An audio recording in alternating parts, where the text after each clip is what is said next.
네. 이번 시간에는 그 인문학이란 무엇인지 한번 얘기를 한번 해보고 싶습니다.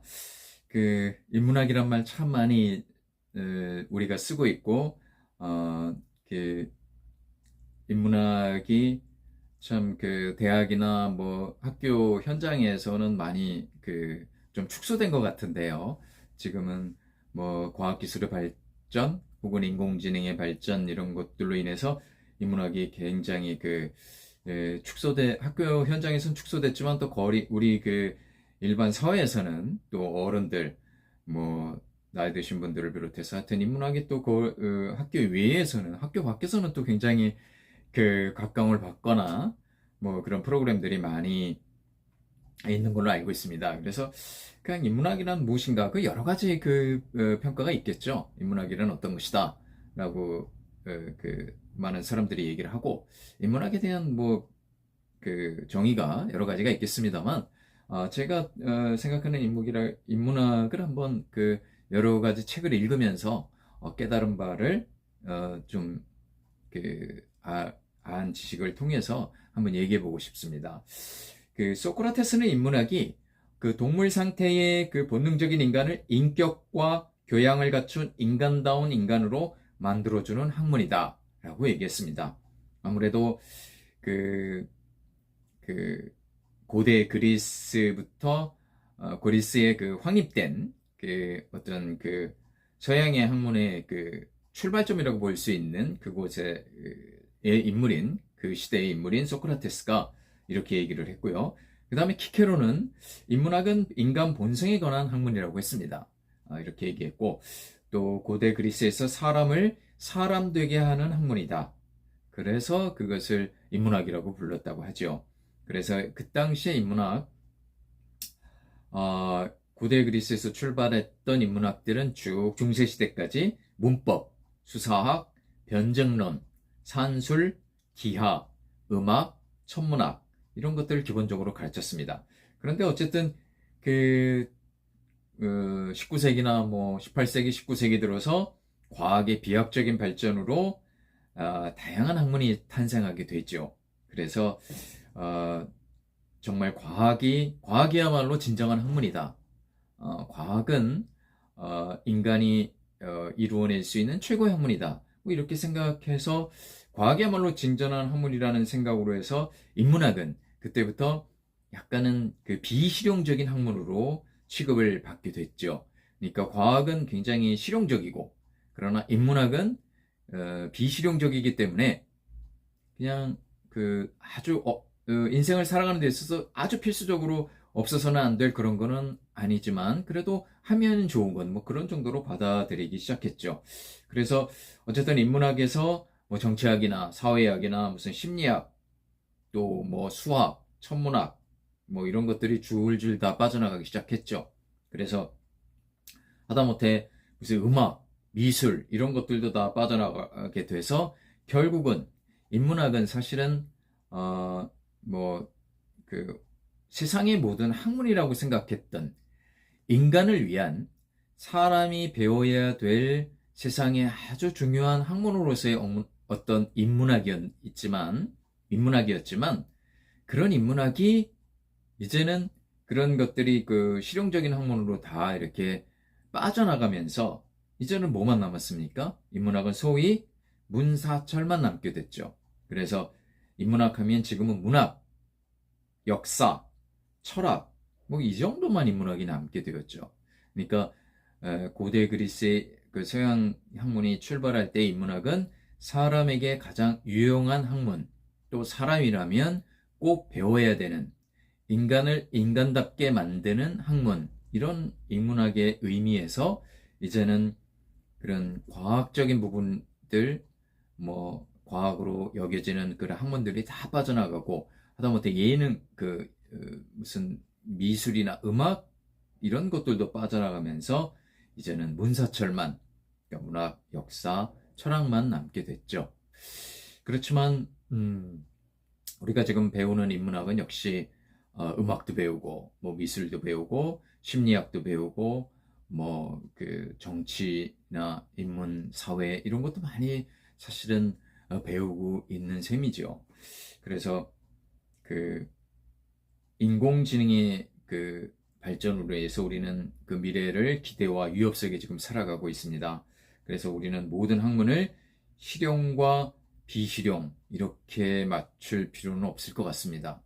그래서 얼마나 우리의 삶이 정신적으로 풍요로운가, 풍요롭지 않은가, 또 우리 삶을 풍요롭게 해주는 데 있어서 어떤 학문이 그 도움이 되느냐 안 되느냐 뭐 이런 쪽으로 봐야 되지 않을까요? 그러니까 이 학문으로 해서 돈이 되는 학문이냐 돈이 되지 않는 학문이냐 이렇게 따지는 것보다는 우리의 삶을 정신적으로 풍요롭게 해줄 수 있는 학문이냐 아니냐, 그래서 우리가 이걸 배움으로 해서 우리 인생이 좀 더 풍족해지고 정말 평안한 인생이 될 수 있느냐 뭐 그런 쪽으로 생각하면 더 좋겠습니다. 그래서 그 모든 그 우리의 그 상상력을 자극하고 창의적이고 혁신적 아이디어가 떠오르거나 뭐 이렇게 하는 데는 인문학이 큰 힘을 발휘한다고 생각합니다. 또 우리 인간의 어떤 그 영원한 질문이 있지 않습니까? 근본적인 질문.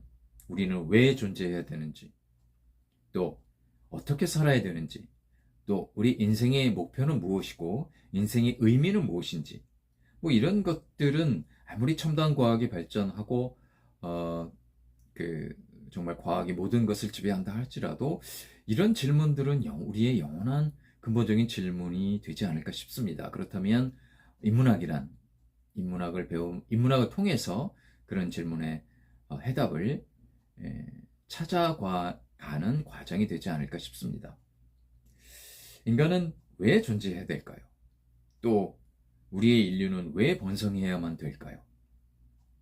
자, 그런 데 있어서 그런 질문에 대한 사고, 그런 것에 대한 깊은 통찰, 이런 것들을 인문학이 선사할 수 있다고 봅니다. 그래서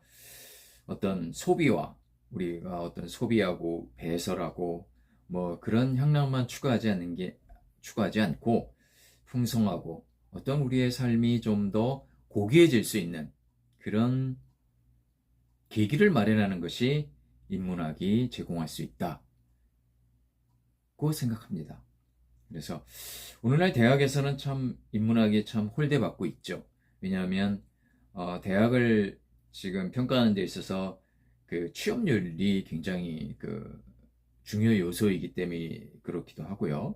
그래서 그 자연과학이나 뭐 또 어떤 사회과학 중에 비해서는 굉장히 비전문적으로 보입니다.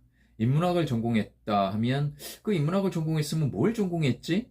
뭐 문학을 전공했나, 역사를 전공했나, 뭐 철학을 전공했나, 뭐 그 정도로 생각할 수 있는데 그것은 안타깝게도 그런 인문학을 전공했다고 하면 취업에는 별로 도움이 되지 않는다 이렇게 생각하기 때문에 그렇습니다. 그래서 지금 그 각 대학의 그 취업 잘 되는 그 학과를 그 개설하고 그런 거 보면 전부 뭐 인공지능이나 뭐 빅데이터나 뭐 반도체나 뭐 이런 것들이 취업이 잘 되니까 그렇게 그런 학과들이 개설이 되고 또 학과명이 바뀌기도 하고요. 그래서 그런 시대인데 어찌됐든 뭐 그런 이유로 인해서 인문학은 굉장히 천대받고 있습니다. 그래서 조금 안타깝긴 한데요. 어쨌든 굳이 뭐 노벨상 같은 거창한 외형적 판단을 거론하지 않더라도 대학은 기초학문으로서의 인문학은 좀 중시해야 된다고 생각합니다. 또 전문적이고 직업적 능력은 어떻게 보면 인문학적 소양이 바탕이 되었을 때 더 빛을 발할 수 있다, 제대로 작동될 수 있다라고 생각합니다. 그래서 지금 그 21세기가 원하는 인재는 또 어떤 첨단 과학 분야의 어떤 지식도 필요하지만 어떤 다양한 분야 간의 원활한 소통, 융합 이런 것도 필요하기 때문에 또 읽고 쓰고 생각하고 발표하고 토론하는 능력 뭐 그런 것도 상당히 필요하기 때문에 어떤 첨단 과학의 분야를 공부한다 하더라도 인문학 분야는 인문학 교육은 절대적으로 필요하다고 생각합니다. 그래서 그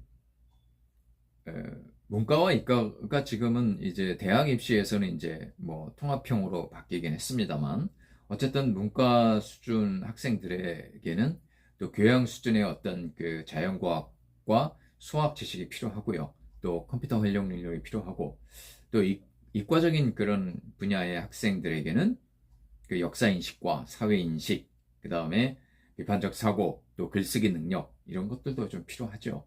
그래서 그 어떤 인간 자체에 대한 그 폭넓은 이해, 그 다음에 삶의 의미와 목적에 대한 충분한 이해, 이런 것들이 있어야만 그 미래지향적이고 창의적인 발전이 있다고 생각합니다. 그래서 어쨌든 교육은 단순히 지식을 파고 사는 그런 일이 아니겠죠.